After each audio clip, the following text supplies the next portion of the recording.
Ali and then Glenn. Okay, Glenn. Thank you. I've just got a couple of questions for Jamie, if I can. Just quickly.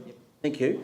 Just the community hearings that, rather the community meetings you attended, Jamie, what did the community say about? No, that's not an order. Sorry. No, that's not an order. Where he's entitled to move an amendment. He doesn't have to answer that other than in a debate. So, no, it's not a question to ask him. He wasn't part of the working group. No, but we all had community meetings to attend over this representation review. We all attended.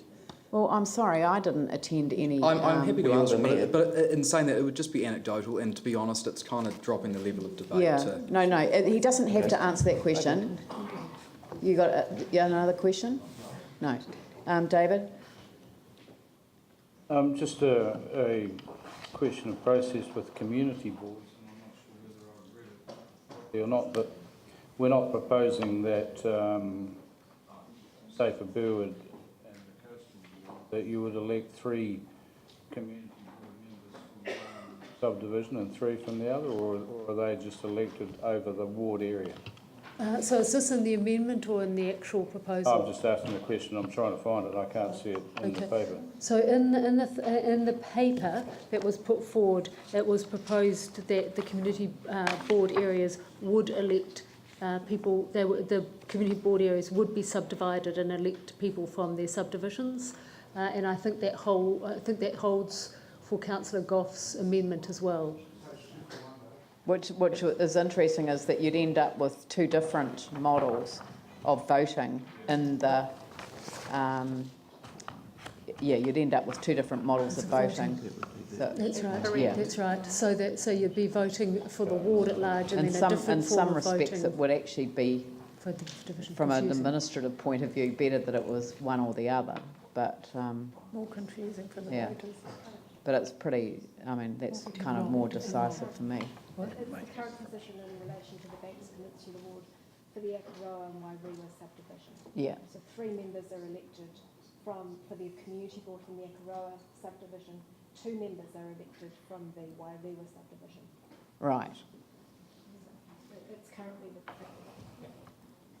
So It is confusing. In the amendment, would we be proposing that the community board members be elected by ward area? No, it makes no difference because you'd have all of the candidates across the ward just printed on both papers, like you do with the. I mean, you'd have to have a subdivision one for. Do you have a separate paper for community boards and councillors? Yes, you do. Yeah. Okay. You well, then it wouldn't matter. So for because one, you have a separate paper you'd be anyway. electing at large, and the others. Yeah, because the mayor is at large. Yeah. Genuinely at large. All right. Okay. So right. Well, we have an amendment on the table. I propose that we basically debate the issue with the wider issue. So I'll put the amendment at the end of the debate, and I'm still not quite sure. Oh, yeah, it's been moved as an amendment, so I'll put it first at the end of the debate. But we'll debate the whole lot together. All right. So so it doesn't really matter who wants to start off. Ali. Thank you. I just want to talk first to the amendment. And what's interesting, and those of us on the working party and those of us who have read the information from staff particularly, will see the repetition of the phrase effective representation. Now, effective representation, I believe, is better served by the amendment because of the pairing up or the joining up of councillors in an area, for the reasons I think that Councillor Lonsdale raised, whether it's sickness, whether it's holiday, whether it's issues. For example, in our ward, when you're looking at flooding, there is quite often a lot of stuff going on at one time. So effective representation, I believe and would argue, is better served by the amendment that Councillor Goff has raised. I'm also hearing a lot about the consultation with the public and what the feedback from the public was. And consultation with the public, as I've said before, this chamber is important. It is key to our process and it is key to our democracy. However, consultation is not consensus. And I think that it informs a decision. And we as elected members are in receipt of, I would suggest in a lot of cases, more information than some of the public.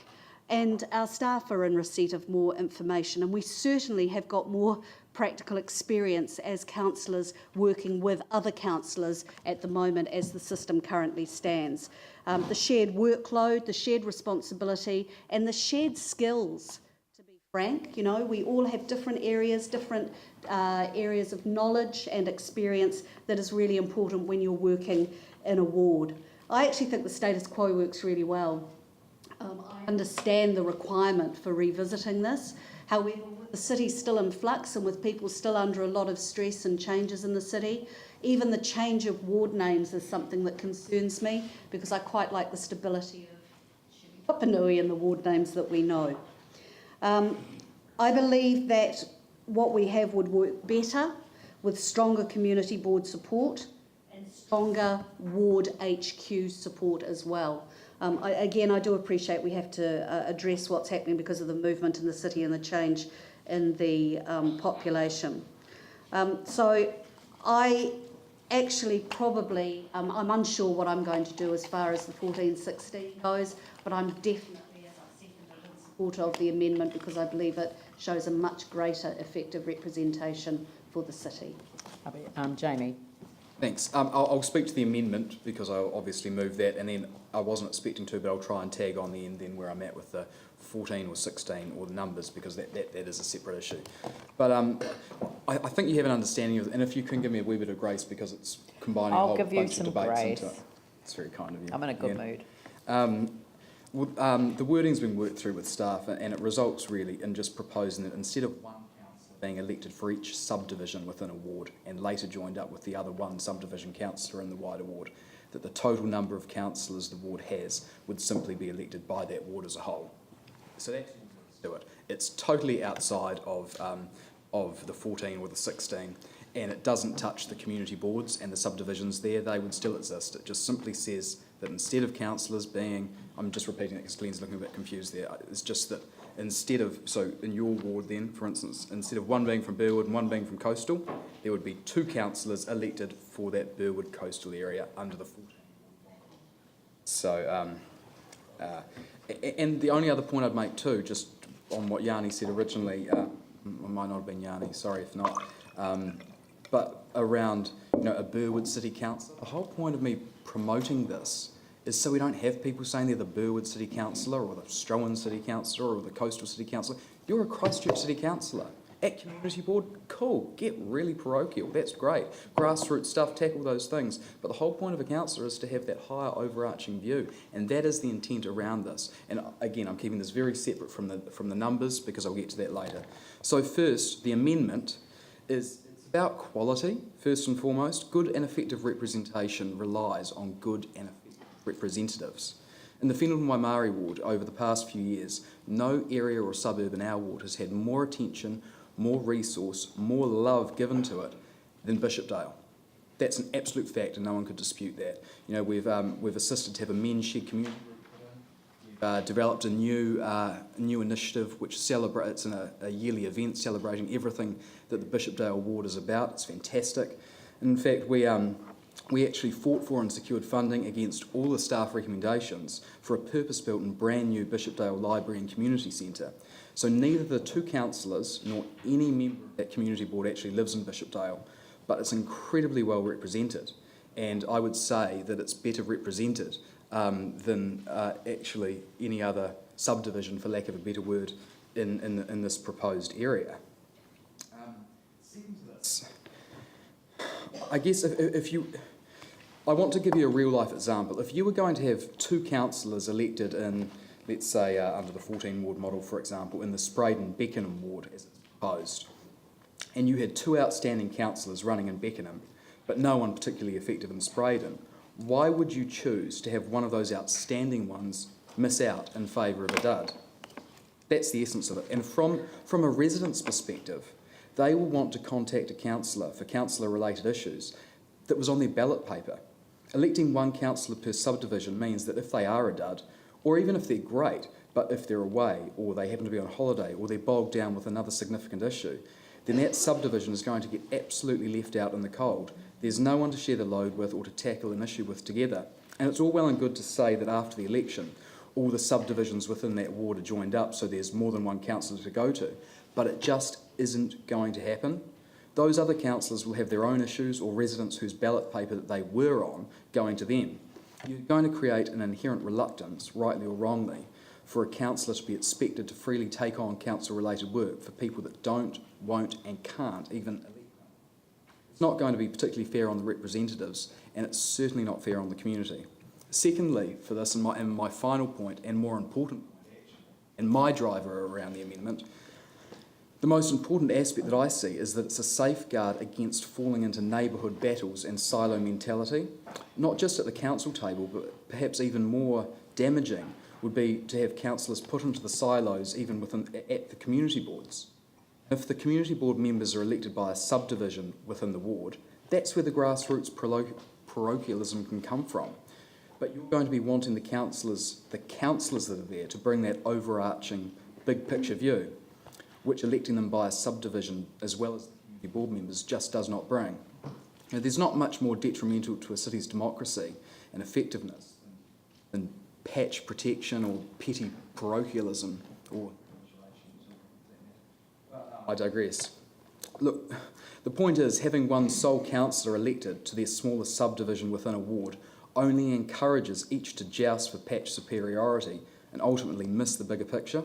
You know, by all means, be parochial as a community board member for that subdivision. The oath that you swear is to be looking out, but not as a councillor. As a councillor, your oath is a different one, and that's to be making decisions outside of that and in the best interest of the entire city. I can see it now, as the Strohan councillor or as the Woolston councillor.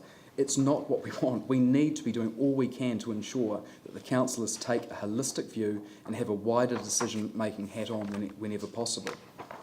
And it's fine for the community boards or subdivisions to be getting amongst those local issues at a neighbourhood level, irrespective of wider city matters. But that's not your oath you take as a councillor. Electing councillors at large across the city would be one way to stop that, but that's not very workable and doesn't provide for that holistic perspective at community board level, because then you wouldn't have a councillor on a community board. I think that it's important for them to be there. Electing the councillors for the wider ward and not by a subdivision within them does, however, allow for that important distinction to be made and for councillors to bring that bigger picture, city-centric perspective. It captures the important distinction between those two different roles and it reflects the actual oath you take. That is the basis for the amendment there. Overall, look, I'll listen to the debate around the 14 or the 16 or the 19, or as that was put in there later. I have an open mind to this. We're obviously going to be asking feedback from the community, and I look forward to seeing what that is. But at this point, what we need to do, and what my job is to do, like all of you, is to put what we believe to be our best foot forward and to say, here's what we think makes sense. From my perspective right now, I favour quality over quantity, and I think that's what we should be striving for all the time. And personally, where I'm at, and I look forward to being convinced, but I can't see that adding councillors or community board members makes a jot of difference in quality. That's my perspective, and I stand to be convinced later. But you look at the likes of the 14 ward model on page 237, you've got a cost of $414,000 to achieve that. And I don't believe that you're going to get close to $500,000 benefit as a result. And if you look at the other option, which is the 16 ward model on page 242, don't be fooled by this either. It says negative $24,000. That doesn't mean that it's negative $24,000 cheaper to what we currently have as status quo. It's $24,000 cheaper than the, in my view, absurdly expensive $414,000 model. I added up the numbers, and the current cost for our council, outside of the deputy mayor and mayor, because that's not proposed to change at all under the current rates, for all councillors and community board members currently, it's $2.091 million. Under the 16 model, it's $2.14 million. So that's the difference. So it's you're looking at about $300,000 more. So it's still a more expensive model than the status quo, and I really struggle with that. I think the most important thing is you say, well, what was broken? The reality is we're being asked to relook and review this because the law requires it. Okay, that's fine.